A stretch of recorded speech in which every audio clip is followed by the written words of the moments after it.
I would be in prison. Tommie King, from the heart of Atlanta, rap star and singer, brings his unique sound to the world. With hits streamed across platforms and collaborations with top artists, King continues to make waves in the music scene. Changed my life. It's wild rap. What is your guilty pleasures you never admit you love? Taylor Swift. What? I'm confident in who I am. A performer since childhood, Tommie King is more than an artist. He's a storyteller, shaping the soundtrack of today. Hello, I'm Daniel Gonzalez from Howlers, Manila, and today we are here with Tommie King. What up? We will start this podcast for Howlers Manila to create a little bit more of content, and we are here in the studios, the very famous studios of Waxified Sound Productions. This is basically a laboratory of magic where they produce most of the best hits here in the Philippines. This is a Dolby studio, and they create magic with the technology of Atmos. So they let us use this studio for do our different interviews with different artists. And today our artist is Tommie King. So let's start with icebreakers. Let's break the ice a little bit. Okay. And we have an important question. Let's have some fun. What is your guilty pleasure song that you never admit you love until now? Taylor Swift. What? Yeah, listen, I'm not ashamed to say it because I'm old now and I'm confident in who I am. But man, I would never say that like 10 years ago. But you got to understand this. Taylor Swift is obviously a huge mega star, this and that. Now, I'm not the kind of fan where I'm going to go to a Taylor Swift concert. Correct. Okay. But Taylor Swift music is put together by some of the best people on earth that make music. True that. The mixes are the cleanest. The mastering is the cleanest. The production is the cleanest. The writers are the best. And then Taylor Swift is the face that put the product out. And obviously she's very talented and works really hard. I'm not taking shit away from her by saying she worked with the best people. But if we're talking about me as a fan of music in general, her product is some of the best product on earth and in history. So I can't pretend like it don't sound good. The shit sounds good. Can I ask one question more? What do you think is her masterpiece in musical composition? Actually, no Taylor Swift fan would agree with me on this, but I'm from Atlanta. And she got a song with Future called, that would be In-Game featuring Future. If you go listen to the song right now, from the way I hear it, it sounds like Future wrote her verse. And I don't hear Taylor Swift sound like that very often. It sounds like she's kind of making music as a Atlanta version of Taylor Swift. And that shit is fire. That's my number one. In-Game. Definitely we need to download the song. Now in the Philippines, that song will get more hits because of you. I have another fast question. If you could trade lives with any celebrity for 24 hours, who would that be? LeBron James. Wow. Fast reply. Easy. I cut these stripes in my head like this because of LeBron James. I idolize LeBron James for a lot more reasons than he's the fucking GOAT. But LeBron is been under the most microscope and pressure and all these things of any person for like the last 26 to 28 years. And LeBron has not made one mistake. He don't got no scandals. He got no lawsuits. He got no bad image, nothing ever from LeBron. All he do is be in the gym, working on his craft and fulfilling his purpose. And that's the most inspirational human being to me. So I would love for a day to just be able to like see what that kind of focus and dedication looks like. And the kind of respect you garner when you are that kind of human being is something that I aspire to have. If tomorrow you wake up and music didn't exist, what will Tommie King will be doing right now? I would be in Atlanta in prison. I don't know what I would be doing in Atlanta prison, but I would be in prison. You will agree with a little bit what many artists say, that music can save lives? In more than one way, yeah. Not even just for the artists, for the fans. You know, 2014 Forest Hills Drive by J. Cole got me through a lot of bullshit. Big Sean Detroit 2 mixtape got me through a lot of bullshit. Lil Wayne Dedication 2 changed my life. It's why I rap. It's how I rap. You know, I think music is important for a lot more reasons than just what it can do for the artist. But for a lot of artists, I would actually say from the inside, I think it ruins a lot more people than it does save. But for the people that make it and that you can see on a public platform, those are people who have been saved, I guess you could say. So yeah, it saved some people, but music and the music industry, it ruined a lot of people too. But that's their fault because they don't know how to handle it. They don't know what to do. They don't know how to remain in reality. That's up to them. How you will compare, for example, US and Philippines industry in that exactly comment you mentioned? That's a great question. Quick segue. In America, you have a business in between the industry and the artist. And that's the biggest problem because for every NBA young boy you get an NLE chopper. So you always gonna have someone that's trying to copy someone else, and then that's going to be a trickle down effect where you go to America and you don't know who you listening to. It's like when you hear the song Panda by Designer. I'm from Atlanta, bro, and I thought that song was made by Future for like 6 months until Kanye sampled it, and I was like, who the fuck is Designer, right? But he sounds so much like Future. It was an instant hit, and that's a common thing in America because there's a business in between the industry and the artist, where when a artist pops off in the industry, the people that are in the business are going to go find artists that sound like that to bring them into the industry via the business. And it's lucrative. So you have people that have nothing to fucking do with music who have a lot of say in who's going to be popular or not popular. And they don't really do shit for the culture in the first place. So the most beautiful part about Philippines is there's no business in between, because for the most part, for a lot of people, it's not so lucrative to be an artist. But trust me, that's changing right now. And in this time that we're in right now, I think is the most special. Because for me, we're less than definitely 10 to 15 years before this becomes a big business in the world. And that's when it's not going to be chosen by the fans anymore, who's what the culture itself will not be in control, much like Western world is. So in some way you kind of predict that this will go in business mode, not what the people like anymore. Philippines, in reality, is the third biggest online market on earth, and the only reason that Philippines doesn't have multiple international superstars is because only one country speaks Tagalog. And if you're an artist here that makes music in English that is from Philippines not going to support you the same. So I mean that to say, if Scusta Clee make a song in English, it's still going to do hella millions, like a lot of millions, right? Like Dance With You, that's like a tagless kind of chorus, But if he made Dance With You in all English from front to back, it's not going to do 300 million. So when that changes and are making music in the language that the whole world speaks, and the culture here will accept that and promote that, give it the same kind of love and views and shit like that, then those people will be able to really, right now, in this moment, can be international superstars. There's a lot of people here right now that would be international superstars if that was the case. So from your internal point of view, right now of the music industry, you will say releasing a song in Tagalog versus a song in English, the song in Tagalog will be much more effective in the Filipino market.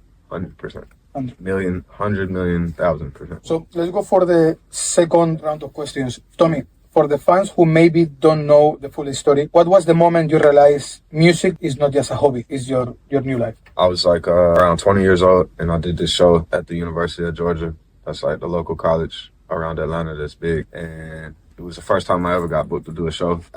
It didn't go how I wanted. Like maybe 20 people came for real.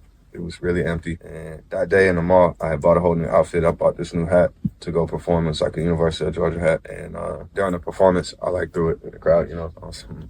Like that mattered. Like no one caught it. Shit hit the ground. There's 20 people scattered around the room. And after the show, I was in the back of the venue, like out back in this little wooded area, drinking some beer. And a girl had come to me with the hat. She was crying tears, and she was pretty hot. And that shocked me. I was like, man, there's 20 people in there. Like, why are you crying? But that let me know, like, I got something, I'm doing something right. And if I could have that kind of effect on a person like that, and it was my first real try at it, I thought, why would I do something else other than this? You touch your first heart in some way. That's a really, that's a really nice way to say that. Do you touch something more of that woman? Or? I have no comment on that. Okay. What inspires your sound right now? And what is driving your 2025? Actually, I'm in a strange space as a foreigner where my first mentor here, Marcus Davis, big shout out to him. He once told me that in 2019, if I'm going to adapt to the market here, I need to unlearn everything that I know about being American, not just in music. Like my way of life has to change. And at the time that sounded so crazy to me, but reflecting on it now, 6 years later, man, he's right. And eventually when I started to understand that subconsciously, I felt like American music just sounds bad. Like for real, even in my own city, like a lot of music that people think is so cool, like I'm not gonna say names, but it's just not fucking impressive to me. I think everyone sounds the same, and it ain't no effort to go into it. It doesn't sound like y'all. It doesn't sound like people who like practice their craft even. It's just like people who are like cool and like dress cool to kids and shit. I don't know how to explain it. So I don't listen to American music anymore. That's the honest truth. But at the same time, I'm very gifted and blessed in a way where in Philippines, I'm under a GHR. So right now, Sika and Zay got a song out that's like, #1 trending, super song, whatever. That song's amazing. I was listening to that song for a month before it came out. you know. So I have access to hear what's gonna be at the top of the market, sometimes months or half a year before the rest of Philippines gets to hear it. So I try to like soak that in. You know, if I'm in, I get to hear a Superfly album 9 months before it come out. Like I get to record some of those songs. So if it's not like that for me, and it's also attaching to like the really addictive feeling of like seeing Sika premiere a record for the first time and the whole crowd goes crazy and they already know every word and the song's not even out yet. Like, how do y'all even know the song? You know? So when I hear a song, I'm like, I think about it in a whole different way than like, do I like, but if I'm going to choose music, I'm going to go listen to on my personal time, that's going to be some Amy Winehouse or some Frank Sinatra. Oh. That's the truth. I got both of that shit on vinyl. That's if I'm gonna listen to music for my personal consumption, like, you know, I'm at home just chilling or something like that, it's gonna be like that, or some GHR. How do you finish closing or being part of Green Records? So when I started to travel in the world, I realized that I'm street smart, not book smart. And like, I always knew I wasn't book smart, but I didn't really understand how street smart I was, because where I come from, everyone's street smart. But when you get out into the rest of the world, it's not so common. So when I first got into Philippines, just, you know, doing my natural thing, trying to find where I feel like I fit in. I'm trying to find the hip hop parties I can go in and they not playing 2001 Snoop Dogg, you know. It's like you go to the club right now, like in BGC somewhere, and you hear hip hop night, it's gonna be like some 2001 Snoop. It ain't the shit I'm listening to at home. And it took me a really long time to find something that I felt like was like current and was like a movement going on. And that's how I found Flash It On. Shout out to Swisher Boys and Flash It On. So I walked in the club one time there, and they're playing a artist that's kind of like an underground Atlanta artist. I was shocked they were playing it, but everyone in the club also knew the words to the song. So I was like, this is where hip hop is at. I met the Swisher Boys and asked them, can I perform there? Long story short, I did a show there. I bought a bottle for every table in the club that night to introduce myself to hip hop, because I know that the people in the room are people who matter in hip hop, even if I don't know who they are. And I was right. And then my boy ZJ from Young God Records, also in G10C, Free ZJ, he's locked up right now in Taguig, but he introduced me and started to bring me around Greenhouse Records in short. And then the real key was I seen Superfly out front of performing out front of Hype District Barbershop. And this is before he didn't have 3,000 monthly listeners at the time, for real, less than 3K. But man, he was a star, gang. Like, the way everyone else on stage was like doing the same kind of music, bulletproof vests and shit. Super come up on stage, he's singing R&B, you know what I mean? But his presence was still gangster. I was like, man, that's who I need to fucking be around. Like, that's the kind of shit I'm trying to do. And then Super started to bring me around Greenhouse. And yeah, after I got out of Def Jam, that was just a natural move. It's impressive. I asked the question because from our side, when we see, for example, the growth, you know what I mean, and the connection with Greenhouse Record, you are like totally merged with the community of them. You are totally merged with the style and with the movement they are creating. And I think it's interesting to see a new trend or a new style of music emerge, you know, because nowadays, as you mentioned before, is a little bit too plastic, everything, too forced, too already in segments. So I think it's nice to see a group of guys, you know, really love what they are doing and say, okay, let's make something our own style and pop it. Yeah, I think from my vantage point, I think the key at Greenhouse is that everyone is pretty much goal focused in the same direction. I would say that we are handpicked. So, you know, everyone that you see that's around that situation has something to bring and to put on the table. That's selected by a person who, for lack of a better word, is just a fantastic leader. And I think that's the most important part, is the leadership is perfect. All you got to do is put in the work. Not too hard. We are excited because in Howlers we have Superfly too, so we are excited to see a little bit your connection with the crowd, the connection of Superfly and the new style out there. Hell yeah, Howlers, y'all got lucky on that. Super got the hardest show in the city, man. That's fine. For the next question, we are beyond hyped to have you in the lineup of Howlers Manila. Yes, me too. Thank you very much. Thank you, brother. I'm very excited too. And I want to know what made you say yes when we proposed you, bro, you want to be part of Howlers Manila, since you guys are a little bit more underground. Like, what made you say, like, okay, I want to be in that state? Well, I mean, it's a lot like if you ever play a sport in your driveway and count down, 3, 2, 1 before you take your final shot and hope that you ever get to do that in the NBA Finals. It's no different than that. Like, I think when you look at the venue that Howlers is, the amount of people that's gonna be there, you know, and like at the end of the day, man, it never leaves my mind. I'm about 12,000 miles away from home still. Like Philippines, my home, Manila, my home. I've lived here for 7 years. I love it. I'm not going nowhere. But you know, I still remember a lot of times, and the most that it sticks out to me is when I'm on stage in front of a big crowd like that. It's like, man, this is great. If you look this up on the internet, this is the truth. Manila is actually literally the farthest place that you can be away from Atlanta on Earth. And that's pure coincidence. It's pure coincidence. The Earth is in a circle. It's the truth. So it's equidistant in both sides. It's literally in the exact center of what would be the farthest that you can be away, right? Out here, if you come out here to Manila and you ask about who's a foreigner that did something in hip hop out here, you know, come see me at Howlers. You know, it's like, of course, I'm gonna do that and say yes. And thank you guys also for giving me that opportunity. My pleasure. It means the world to me. My pleasure. Thank you. I think we need to tell to the attendees right now and the people is watching that small podcast.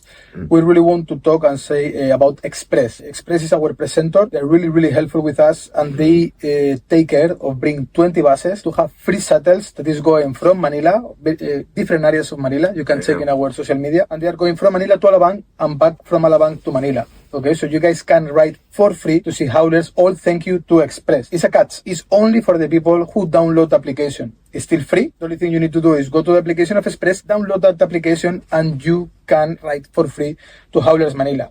And it's one thing more is we will release some big promo code only for the people who have download Xpress application. You will have a discount promo code that you can use for Howlers Manila. So definitely, if you enjoy Howlers Manila, if you like our festival, Xpress is the best application you can have in your phone right now. Tommie, imagine you are in the Xpress bus, okay, in our sponsor bus of Xpress, and it's pack of fans heading to Howlers. What is the first track you will choose to play in that bus? Taylor Swift featuring Future. Woo!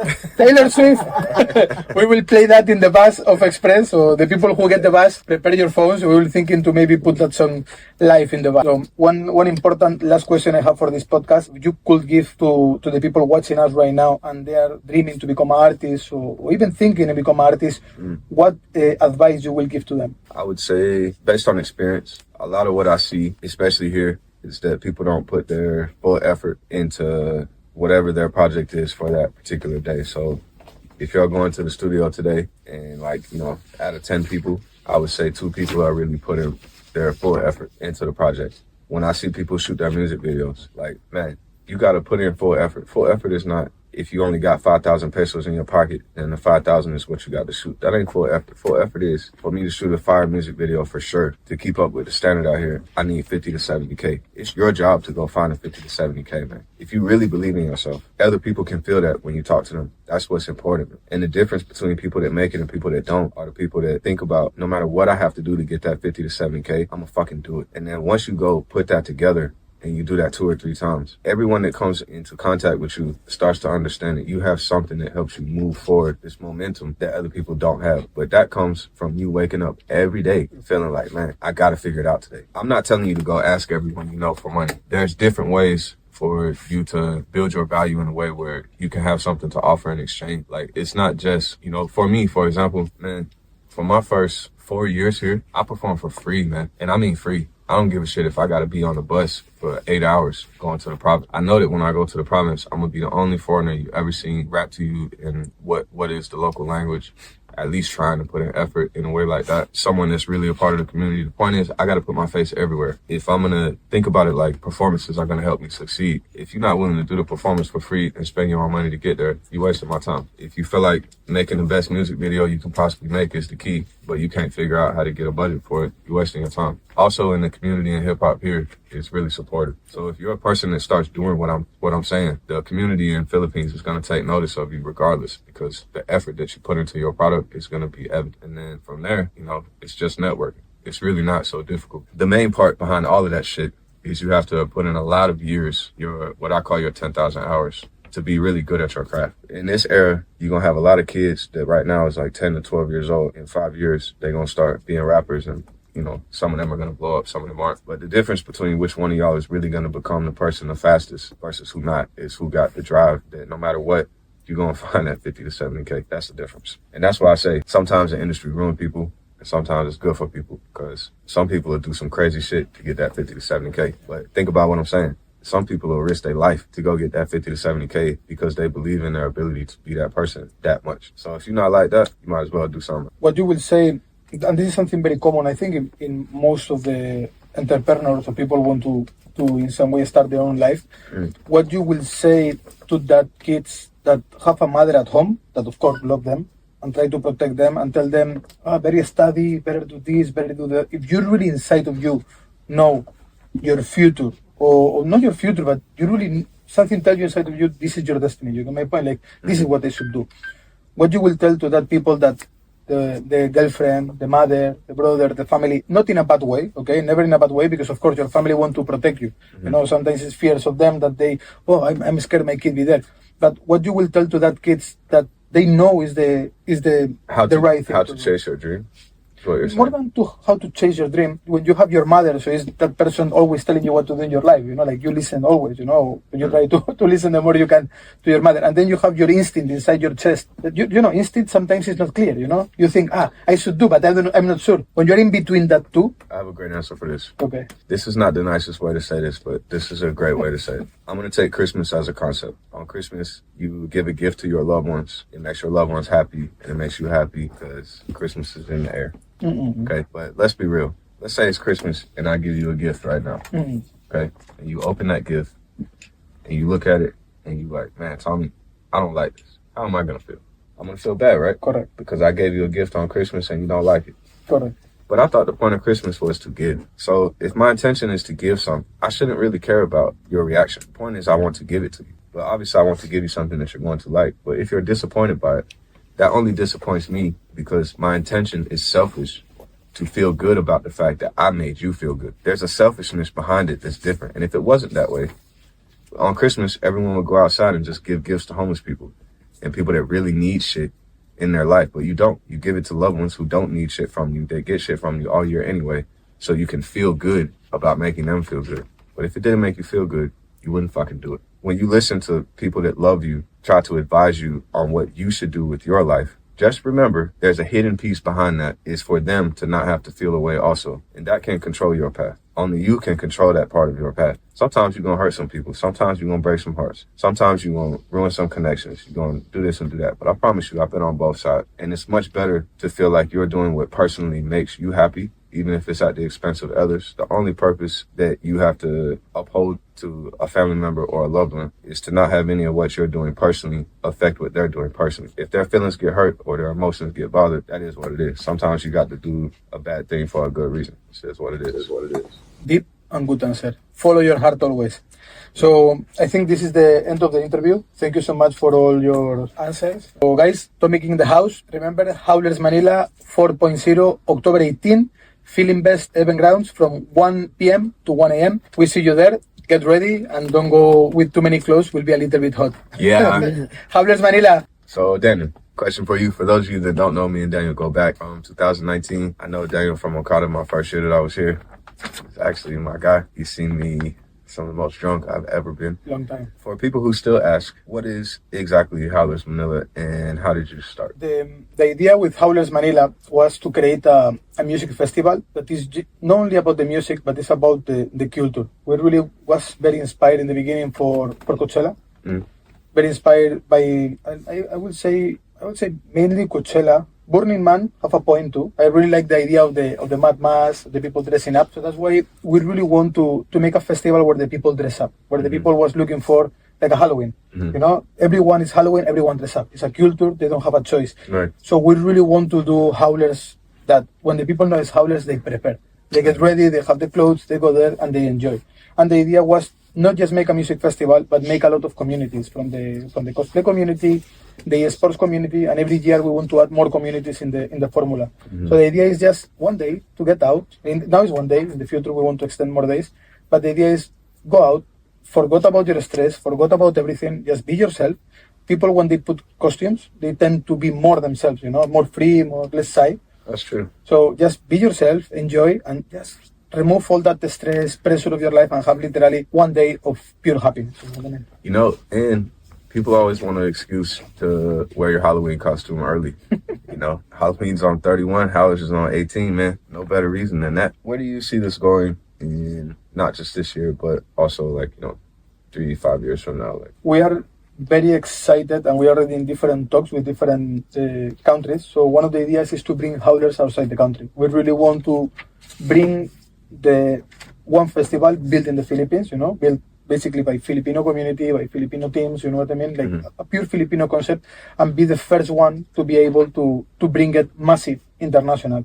So we're really, one of our targets and dreams sound crazy, even talking about before, people calling you crazy, what you should do, what you should not do. That's right. Many people told me crazy for that idea, but I really envision having Howlers in probably 2030 in 12 countries. That's our dream, smaller, bigger, but our dream is to be able to bring our concept to many countries around the world. Howlers always should have at least, I would say, 20% of Filipino performers. So I think our destiny after many years in the Philippines, working in different connected business with the entertainment industry, nightlife, I think it's our duty now to bring that concept, not just inside the Philippines or provinces of the Philippines, but to bring it outside.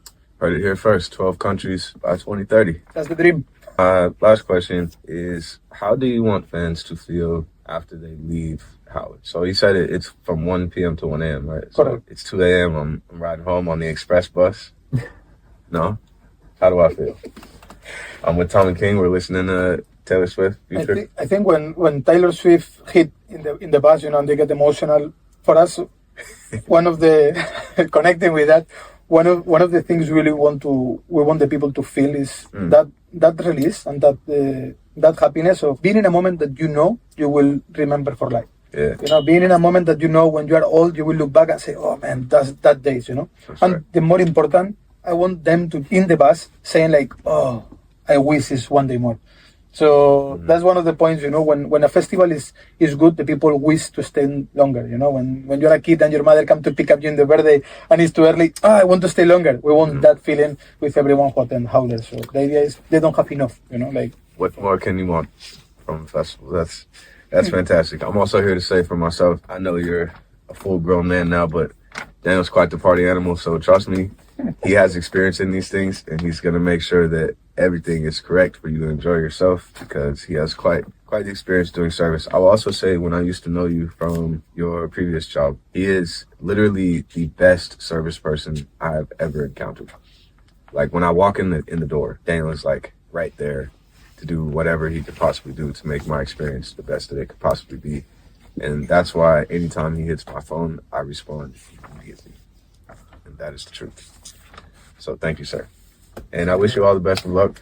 And I believe in you. Good person to know. See you guys this year and in 2030 in 12 different countries. Thank you. So guys, thank you so much for listening to this podcast with Tommie King and with Daniel Gonzalez for Howlers Manila. Thank you so much, of course, to this amazing production room in the hand of Waxified Sound Production. And I just want to say, I see you in Howlers Manila, October 18.